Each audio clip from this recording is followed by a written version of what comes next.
Welcome to Shaped by Faith with your host, Theresa Rowe. To find out more about Shaped by Faith and Theresa Rowe, please visit shapedbyfaith.com or visit the YouTube channel, Facebook, or Instagram. And now, here is Theresa Rowe. Welcome to Shaped by Faith, where we shape our bodies and hearts for God's purposes. I love my guest today. She's inspiring. I cannot wait for you to meet her. Her name is Brittany Spence. So, hey, Brittany. Hey, thank you for having me. I appreciate you having me on. Absolutely. There's always those divine connections we were talking about before, who connected us, and it's amazing because God's the one who connects us. Brittany, you've got an amazing story and you're doing amazing things through God, through his grace and through his strength. But I want to go ahead and give your bio, okay? So Brittany Spence, along with her husband, David, founded the Forrest Spence Fund in memory of their son, Forrest. Brittany was born and raised in Hendersonville, Tennessee, and she graduated with a master's degree in elementary education in psychology from the University of Tennessee. She worked as a school teacher and youth director for several years before becoming the executive director of the Forrest Spence Fund. Brittany has received numerous awards, including We Believe in Memphis Program of the Year, Outstanding Young Philanthropist, Champion for Children Award, and Style Blueprint Face of Memphis. Brittany loves to spend time with her husband and her three children, Austin, Miller, and Maggie, and she enjoys reading, traveling, exercising, and spending time with friends and family. You don't live too far from me, I don't think. We live in Calhoun, Kentucky, so we are like north of you. So I've been to Hendersonville before. It's a beautiful place. Yeah. And you're in elementary education. I have three daughters in elementary education, and one of them's public school teacher, and two of them homeschool their kids. So they love it. And so, yeah. We've got some things in common, so I'm glad you're a guest on my show. But I want to get into your story, all right? Let's talk about your life. Okay, this is your life, Brittany. So before your first pregnancy, what was your life like? What were you doing? And I know I just read your bio, so whatever you want to share. So I grew up in Hendersonville, Tennessee, and had a great childhood. I have two older brothers who were just wonderful, but also, rough and tumble. I definitely grew up trying to keep up with the boys. And my mom was a school teacher at the elementary school I went to, and so I went to school with her, which was so fun and really, made me want to be a teacher. My parents were very active and a part of childhood, and went to University of Tennessee, Knoxville. I met my husband actually on the very first day of school. And he was roommates with a dear friend of ours, a dear friend of mine from my hometown. And they had met their freshman year. David's 1 year older than me, and right away knew there was something different about David. And part of it was his faith. He had a very strong faith, and was just very attracted to that and how strong his faith and belief and moral and values, and just he had just such an incredible head on his shoulders. He knew what he wanted to do, and so we started dating not long after that. Dated all through college, dated for 5 years, and I moved to Memphis, Tennessee, to marry him. He was in medical school at the time. And so I graduated from the University of Tennessee with my master's degree in elementary education. I got a chance to actually live abroad. I lived in a little town outside of England and did some teaching over there, and lived a semester there, and then moved back to actually be with my mom. She was fighting breast cancer. And so I moved back for that spring semester. They let me finish my master's degree back, living in Hendersonville, teaching as a part of my master's program. I taught in downtown Nashville and was able to be with my mom as she was fighting cancer, and moved to Memphis in June of 2003 to marry my husband. He did 3 years of med school here in Memphis while I was a school teacher. I taught first grade in the inner city, and then I taught third grade in a public school in the suburbs. And then he matched for residency to be a orthopedic surgeon at a program here in Memphis. And so I pivoted and went and started doing youth ministry at our local church. And I had been doing that for a year. And we, found out we were pregnant, very excited, eager and ready after being married for 4 years. We were excited and didn't know if he was a boy or a girl. And pregnancy, really, everything was going great with him.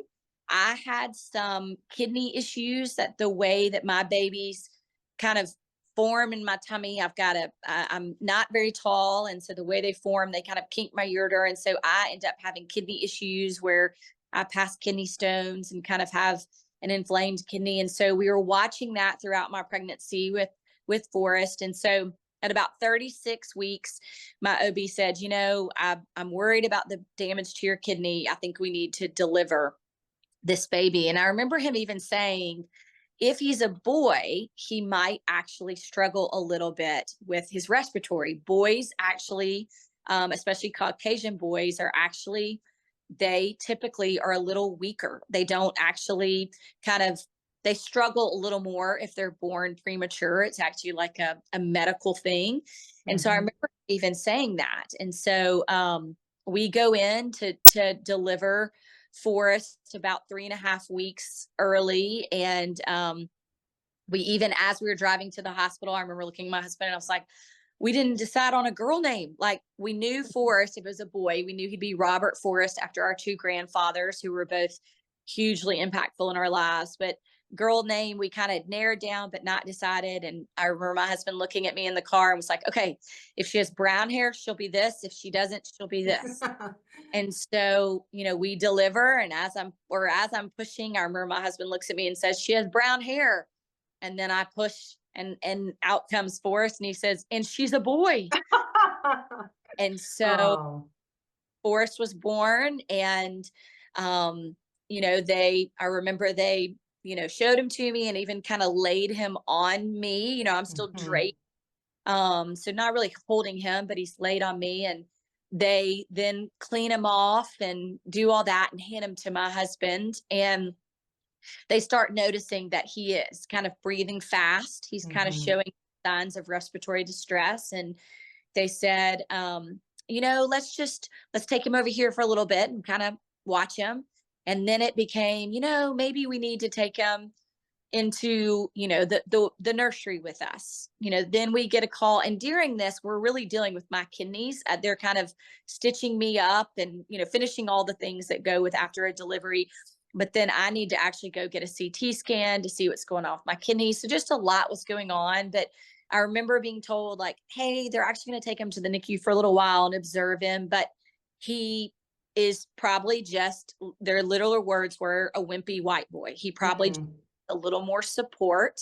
And so we get wheeled to get my CT scan. I remember coming back from the CT scan and saying, okay, where is he? And they're like, oh, he had to stay longer. And so I was really sad that I didn't have that moment of holding him in my arms as family comes in and getting to say, like, it's a boy and his name is. But again, no one was that concerned. I mean, my husband, who was medically trained, and all of the NICU and the doctors, everybody was just, oh, he needs a little support.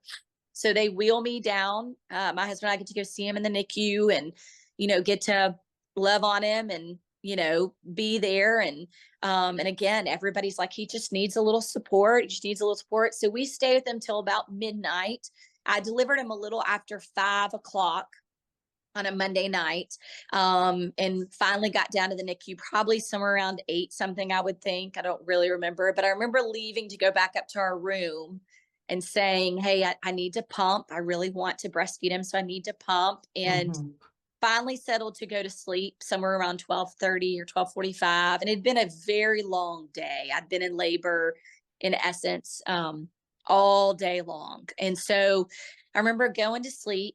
And then I remember a knock on the door, and the door opens, and a man immediately flips on the lights. And so you're kind of stunned because you're in this dead sleep in the dark.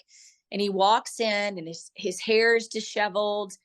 His hair's kind of a mess. His lab coat's kind of wrinkling, disheveled, and he's holding a coffee cup. And he says, "I'm Dr. So-and-so, and I'm afraid your son may die." Oh And gosh. as he said, it was a little after 4 a.m. in the morning.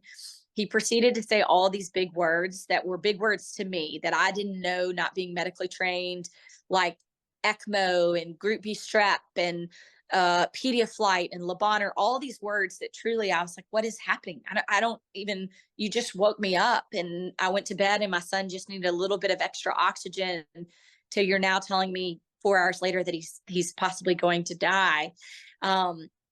He said, "I've called in all these specialists, but my medical opinion is that he has Group B strep," which, when you are a mother pregnant, you're tested for that around 35 or 36 weeks. It's a swab that you're given. If you're tested positive, then you receive penicillin while you're delivering vaginally. If you test negative, then there's no reason to give you antibiotics if you're delivering vaginally. C-section is obviously different. And so I tested negative, truly only like 3 or 4 days before I delivered Forrest. I tested negative. So they did not give me antibiotics when he was coming into the world. I'm called a blind carrier of Group B strep. So I carry it, but I don't test positive for it. And so when Forrest was coming into the world through the vaginal canal, he got Group B strep, and the way that it just impacted his body, he was going septic in the hospital, and truly his organs were shutting down, and he was dying. And it just came like that upon him. The doctor came back up, the neonatologist came back up and said, "I need you to sign all these papers. Bonheur is about to pull in." And Bonheur is our children's hospital here in Memphis. It's a level 1 trauma children's hospital. And so he said, "Sign all this paperwork that you're willing them to do anything that it takes, and then come down and say goodbye. I do not know whether he will survive." Oh And gosh. he wheels me down in a wheelchair, and we watch as the Pediaflight team from the children's hospital is doing everything they can to stabilize him, to put him in a incubator, and to transport him to Bonheur. And I remember kissing him and praying over him and telling him how much I loved him. And my husband followed the ambulance, and I was wheeled back up to my room, waiting on my parents, who had come in from out of town, and they had been staying at our home in Memphis. And so they drove to the hospital to be with me. My husband's parents went with my husband to be with him at the children's hospital. And I remember calling my OB at 6 a.m. and saying, "I need you to come right now, because either you're discharging me or I'm leaving. But I'd like for you to discharge me, so insurance will pay."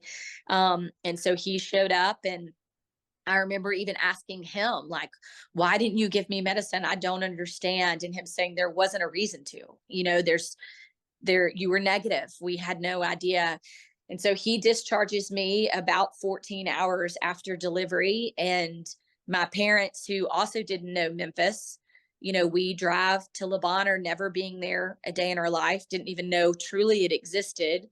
And get there, and my husband meets me at the entrance, and I remember being wheeled up into what to me felt like a maze, into the pediatric ICU. Forrest was so sick that he needed to be on a special machine called ECMO, which in the heart lung bypass machine, and that was only done in the pediatric ICU, not the NICU. So even though he was a newborn, he needed this specialized machine. And so he was wheeled into the PICU, and the PICU is newborns up to 18. And so you have this tiny brand new baby. And then next to us is a 14-year-old who was on an ATV accident. And on the other side is a 2-year-old drowning. And on the other side is a 3-year-old who was harmed by their family members. And then you have a 16-year-old car accident. So in there, you just see all of this pain and suffering and all of these families who have these children that are so sick. From there, truly, I mean, I could tell you day by day, all of the hard roller coasters that we went on, how many times we almost lost him, how many times he almost died and something would happen and he'd be, he'd rebound, but he never breathed on his own. He always was on a mechanical breathing of some sort. Day 5, we found out he had a head bleed, a grade 3 head bleed on a hard part of his brain. And so he was taken off ECMO, which was very scary of whether he'd survive that. And really, truly, for the next 55 days, he just fought all kinds of obstacles, all kinds of surgeries, all kinds of procedures. And it just was one of the longest journeys of our life. Wow, Brittany. Wow. I cannot imagine what you went through, but I know just from meeting you and listening to you share your story, God is with you.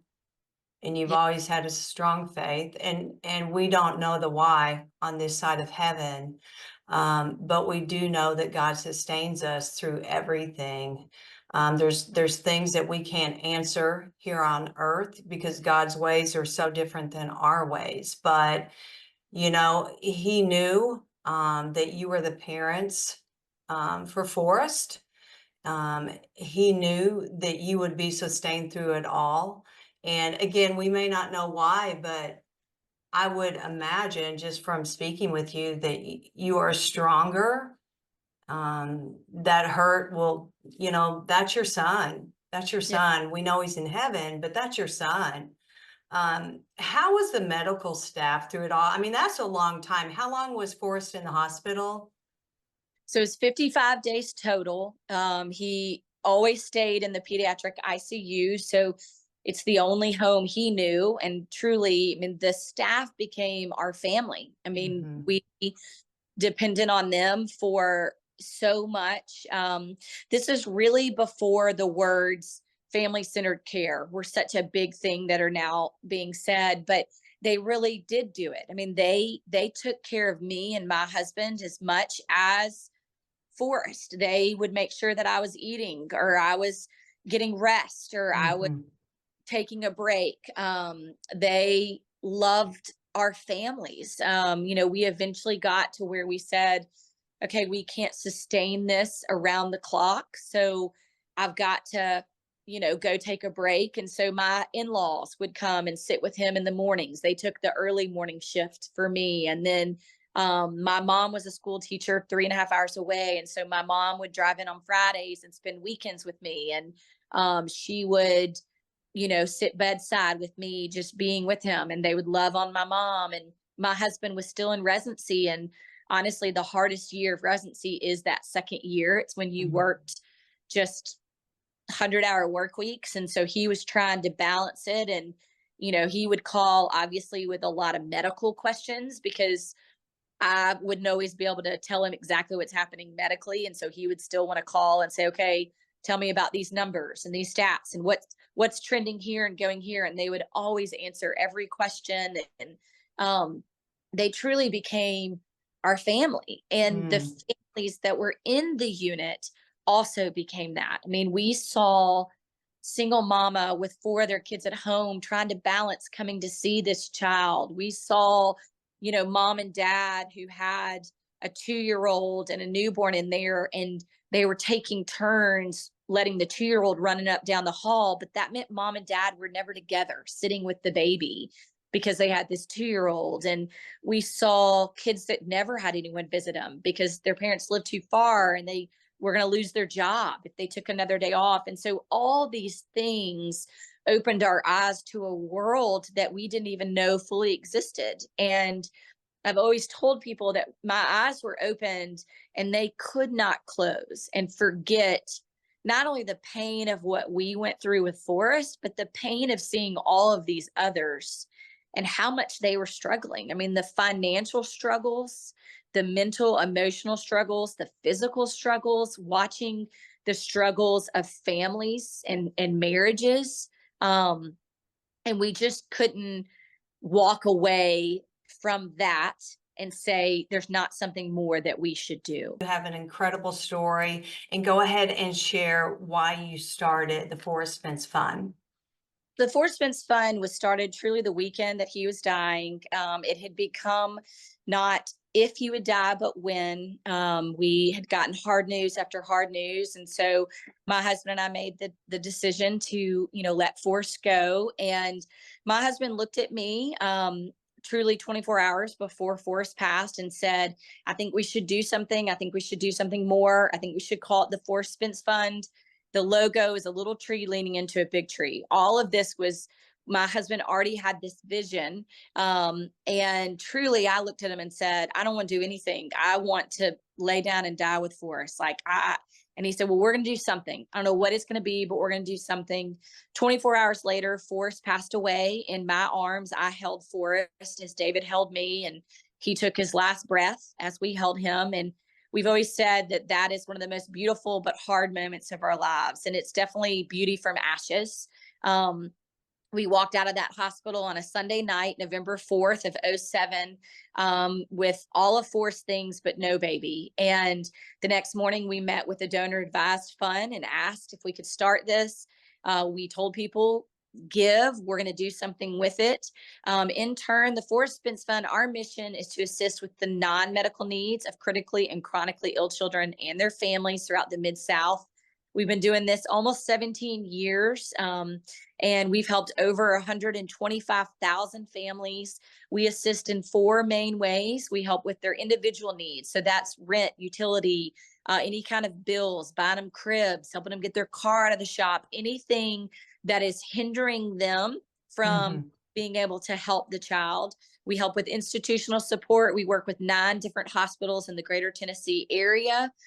We help with counseling. So families who are struggling with the loss of a child or a chronically ill child, we help them. We pay for counseling up to 12 visits. And then we do financial grants for families who are financially really struggling. We partner with numerous counselors in the greater Tennessee area because of being in Memphis, Nashville, and Chattanooga. And we do 6 large fundraising events to fundraise. We do small fundraising events. And then we also just depend on donors and grants and all of the other things as well. Our hope is really, our tagline is empathy, understanding, hope. We can empathize because we walked it. We walked those hospitals. We prayed for Forrest. We hoped for a different outcome. Right. We can understand because we know what it's like to get bad news and to get good news and to rejoice even for little things. And we can also offer hope, whether it's financial, whether it's physical, whether it's spiritual, whether it's mental, whether it's counseling, but we can also offer hope. And so our desire is for no family walking this to feel alone, for them to know that somebody is thinking of them, praying for them. We do meals at the hospitals monthly. We feed thousands and thousands of families, warm dinners, warm breakfast. We do all kinds of little things, snack bars, snack things, comfort carts, just lots of things for families to know that they aren't alone in their journey. And it's a way too that I have been able to heal and see the beauty from the ashes of what was the hardest and continues to be. And I've had lots of losses in my life. I've lost my mother. I just recently lost my stepmother. Our very best friend's daughter passed away in a school shooting. I've experienced loss, and there really is something about understanding grief and knowing how to walk with people in their hardest and darkest moments and offering them hope, offering them the ability to see that there is life after loss. And I have great joy. I still have sadness. Forrest would have turned 17 tomorrow. And so I am so sad that I am not celebrating a 17-year-old tomorrow, that I'm not putting up a birthday sign or balloons or getting him cakes and cupcakes. But I know that there's purpose in his life and purpose in his pain and purpose in what my husband and I went through. And it's built a stronger marriage, a stronger family unit, and a stronger faith. That's incredible, Brittany. I mean, and to think that you just started the next day. I mean, from everything you just told us, that is a huge operation. You've got to have volunteers. You probably have to have interns and people donating. It sounds like that God just paved the way for everything, I'm sure it's not been easy, but that things started to fall in place and people got on board. You have a podcast, and I looked at your podcast with so many families that you have impacted, you and your husband have impacted because of your sacrifice that you made to say, I'm going to help other people. And that's what we should be doing, is helping others in whatever area God has given us to help. So where can people find out more information, and how can they give?